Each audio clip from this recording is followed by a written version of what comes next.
नमस्कार, मैं अफजल। आप देख रहे हैं ऑनलाइन न्यूज इंडिया। जिस बात को पूर्व प्रधानमंत्री मनमोहन सिंह ने आज से 7 साल पहले कहा था, उसे आज पूरी दुनिया मान रही है। आप अपने स्क्रीन पर गौर से देखिए।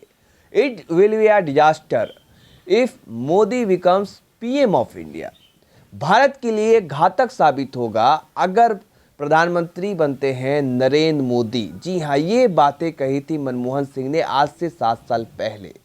आज विदेशी अखबारों में क्या लिखा है, चाहे द गार्जियन हो, न्यूयॉर्क टाइम हो या फिर उसके बाद ऑस्ट्रेलियन अखबार, हर तरफ प्रधानमंत्री नरेंद्र मोदी के डंके बज रहे हैं। आप अपने स्क्रीन पर गौर से देख सकते हैं कि ऑस्ट्रेलियन अखबार ने क्या लिखा है। लिखा है अहंकार, घोर राष्ट्रवाद, अंधे राष्ट्रवाद और प्रशासनिक विफलता की वजह से आज हमारा देश जो भारत है, जो कोरोना 2.0 विकराल रूप दिखा रहा है, ये नाकामी का प्रतीक है। ये विदेशी अखबार लिख रहा है। एक तरफ तो विदेशी अखबार ये हिम्मत दिखा रहा है इस तरह की बातें लिखने का, अहंकारी शब्द तक इस्तेमाल कर दे रहा है। किसके लिए अहंकार लिख रहा है? रवीश कुमार ने ये भी कहा है, आखिर ये अहंकार किसके लिए लिखा गया है, ये भी बताएंगे रवीश कुमार ने इस पर क्या लिखा है। और साथ ही साथ जो घोर अंधराष्ट्रवाद के बारे में बताया गया है वो भी जानिएगा। लेकिन क्या हमारे एक तरफ तो ये विदेशी मीडिया है जो ये बातें लिख रहा है, लेकिन दूसरी तरफ हमारी देशी मीडिया क्या कर रही है? क्या उनमें ज़रा भी हिम्मत है, शर्म बचा है कि जब हमारे हर रोज़ 1 से 2 पत्रकारों की मौत हो रही है इस कोरोना से, जब सांसें रुक रही है, थम रही हैं लोगों की, एक सांस के कतरे को लोग तरस रहे हैं, तब भी हमारे देश की मीडिया प्रधानमंत्री पर सवाल खड़ा करना तो दूर, उनका नाम तक नहीं लेती। ये आलम है, ये डर और दहशत का जो माहौल है पत्रकारों के अंदर, ये डर है या दहशत है या चाटुकारिता है, ये हम सभी अच्छी ढंग से जानते हैं। लेकिन अब जरा देखिए कि रवीश कुमार ने क्या लिखा है मीडिया के ऊपर, और जो सरकार, जिस तरह से जो पत्रकार सवाल खड़ा कर रहे हैं, जो फिल्मकार सवाल पूछ रहे हैं, सरकार की नाकामियों को उजागर कर रहे हैं, उसे देखा नहीं जा रहा है कि लोगों की सख्तियाँ, शमशानों में जलती लाशों को देखकर वो रो रहे हैं, तड़प रहे हैं। तो उन पर जब वो जो सरकार की नाकामियों को उजागर कर रहे हैं, तो एक तरफ योगी आदित्यनाथ कह रहे हैं कि रूमर फैलाने वाले के ऊपर एनएसए लगाया जाएगा, उनकी संपत्तियां सीज की जाएगी, जब्त की जाएगी। वही रविशंकर प्रसाद, कानून मंत्री, IT मंत्री, जो सरकार से सवाल पूछ रहे हैं, चाहे नेता, फिल्मकार, अभिनेता, उनका क्या ट्वीट डिलीट करवा रहे हैं। अभी प्रायोरिटी क्या थी, प्राथमिकता क्या थी कि ऑक्सीजन मुहैया कराया जाए, लोगों से को ज़्यादा से ज़्यादा सुविधा दी जाए, या फिर सरकार की छवि अच्छी रहे। जब इतिहास लिखा जाएगा कोरोना 2.0 का, तो ये सब जो बातें लिखी गई है, जो दाग लगा है प्रधानमंत्री नरेंद्र मोदी की छवि पर, वो ना रहे, इसलिए उन ट्वीटों को डिलीट करा रहे हैं। इस पर रवीश कुमार क्या लिखते हैं, जरा वो देखिए। रवीश कुमार लिखते हैं, ऑस्ट्रेलियन अखबार लिख रहा है कि घमंड, अंध राष्ट्रवाद और नौकरशाही की अयोग्यता ने भारत को तबाही में ढकेल दिया। घमंड की पहचान किससे है, किससे घमंड की बात हो रही है, बताने की ज़रूरत नहीं, आप जानते हैं। कमेंट डिलीट कराकर, पेज बंद कराकर आप सच दबाना चाहते हैं।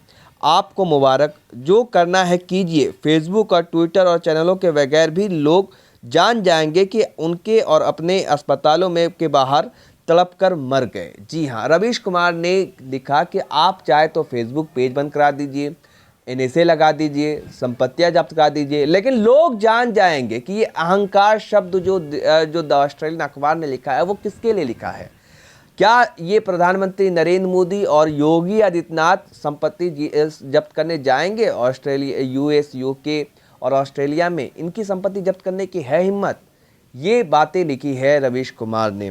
और साथ में तेज प्रताप यादव, लालू प्रसाद यादव के बड़े बेटे और बिहार के पूर्व हेल्थ मंत्री, लिखते हैं, देखिए कैसे प्रधानमंत्री मोदी का विश्व में बज रहा है डंका। उन्होंने शेयर करते हुए टाइम्स अखबार की कटिंग हेडलाइंस को शेयर किया है। और साथ में एक प्रशांत कनौजिया, RLD के नेता हैं, एक्टिविस्ट, उन्होंने लिखा, ऑस्ट्रेलिया में भी भारत का डंका बज रहा है, मोदी जी ने भारत को बदनाम कर दिया। ये बातें कहते हैं ना कि भारत में प्रधानमंत्री, ऐसे प्रधानमंत्री, यशस्वी प्रधानमंत्री हमें मिला है सौभाग्य से कि उनका डंका पूरे विश्व में बज रहा है। ये बातें खूब कही जाती है, लेकिन आज देखिए डंका क्या बज रहा है, लोगों के क्या हालात हो गए हैं, क्या आलम है, लोग किस तरह से जूझ रहे हैं, तड़प रहे हैं।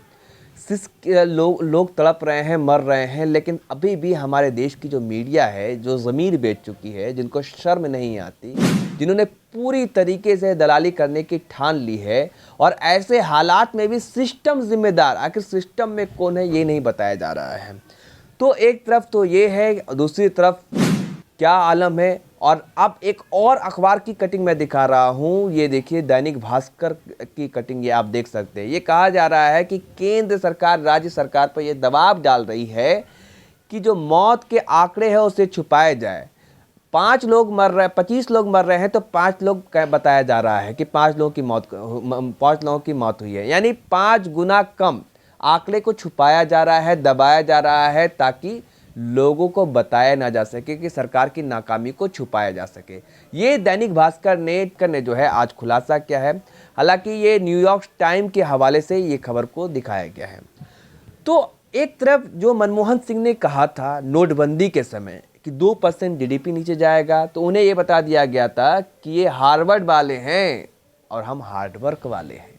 लेकिन क्या हुआ, 2% जीडीपी नीचे गया। जब तालाबंदी हुई तो उस वक्त भी मनमोहन सिंह ने कहा कि बिना सोचे समझे लिया गया फैसला था और देश की स्थिति खराब होगी, भयावह होगी, तब भी वही हाल हुआ। जीएसटी लाया गया, तब भी मनमोहन सिंह ने कहा कि ये समय सही नहीं था जीएसटी लाने का। आज हमारे जो आर्थिक मोर्चे पर हम चरमरा गई है हमारी स्थिति, आर्थिक हालात खराब हो गए हैं, ये किसकी देन है। तो हर तरफ जब भी देश के हालात खराब हुए, प्रधानमंत्री ने पहले आगाह किया, पहले ही भविष्यवाणी कर दी, लेकिन उन्हें ये कह दिया गया कि अरे ये तो बिना बोलने वाले प्रधानमंत्री हैं, मौन मनमोहन है। इस तरह से उनको चिढ़ाया गया। कहते एक बात बड़े लोग कह कर गए हैं कि कभी कभी हम लोग बेहतर की चाह में बेहतरीन को खो देते हैं। यही आज हाल हुआ है। एक बेहतरीन और काबिल प्रधानमंत्री जो हमेशा देश की चिंता के लिए सोचता था। जब 2008 में पूरे विश्व में सुनामी आई, पूरी दुनिया हिल गई, लेकिन हमारा देश नहीं हिला। वो प्रधानमंत्री मनमोहन सिंह जिन्होंने देश को बचा के रखा, थामे रखा, देश की इकोनॉमिक डोर को बचाए रखा। लेकिन आज क्या नौबत है, क्या हालात है, और उस समय की मीडिया कितना बेबाकी से, बेखौफ होकर, निडर होकर मनमोहन लिखती थी, मनमोहन सिंह को ललकारती थी। लेकिन आज की हमारे देश की मीडिया क्या कर रही है वो आप सब देखिए। जब लोगों की सांसें उखड़ रही है, लोग सांसों को तड़प रहे हैं, तब भी हमारे देश की मीडिया मौन है, खामोश है। और जो ये तस्वीरें जा रही हैं विदेशों में, किस तरह की पैनिक क्रिएट की जा रही है, वहाँ पे क्या हमारे देश की इमेज बन रही है। अभी तो ये हालात ये हो गए हैं कि बांग्लादेश, जहाँ प्रधानमंत्री 495 दिन के बाद गए थे, जी हाँ, पहली विदेश यात्रा की थी कोरोना काल के बाद, वो देश बांग्लादेश ने भी सीमाएं सील कर दी है और भारत के नागरिकों को आने पर प्रतिबंध तक लगा दिया गया है, अब भी जो कोरोना काल की वजह से। तो ये नौबत आ गई है हमारे देश की। और यूएस, ब्रिटेन, ये सभी देश तो पहले से ही लगा दिया है कि भारत के लोग को आने की प्रतिबंध लगा दिया गया। तो ये हाल है हमारे देश का। और अब भी जो हमारे देश की मीडिया है वो मुंह चुरा रही है, जैसे मानो जिन लोगों की जाने जा रही है, जिन्होंने अपनों को खोया है, उनको क्या जवाब देंगी ये मीडिया, ये आप खुद सोचिए, खुद देखिए। और विदेशी मीडिया किस तरह से जो नाकामी है सरकार की उसको उजागर कर रहा है और ये हिम्मत दिखा रहा है कि सरकार को अहंकारी और यहाँ तक कि घोर राष्ट्रवाद, हर बात में राष्ट्रवाद का गाना गा दिया जाता है, राष्ट्रवाद का राग अलापा जाता है।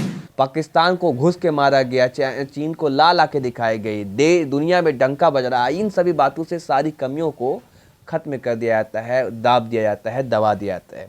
लेकिन क्या अब भी हमारे देश की मीडिया जागेगी या नहीं, ये अहम सवाल है। क्योंकि पत्रकार भी ये जो कोरोना 2.0 विकराल रूप ले रहा है, इसमें पत्रकार भी कोई अछूते नहीं है। पत्रकारों का अपना भी परिवार है, वो भी इससे जूझ रहे हैं, वो भी इससे पीड़ित है। लेकिन अभी भी पत्रकार बाज नहीं आ रहे हैं। आखिर किसका डर है, किसके दबाव में काम कर रहे हैं, किनकी चमचागिरी कर रहे हैं, किनकी चापलूसी कर रहे हैं, वो हम सभी जानते हैं। तो विदेश में जो छवि बन रही है, क्या ये सही है? आप कमेंट कर ज़रूर बताइए। और अगर ये वीडियो पसंद आया तो शेयर ज़रूर कीजिए। धन्यवाद। इस खबर को अभी लाइक करें, शेयर करें, अभी चैनल को सब्सक्राइब करें और घंटी जरूर दबाएं।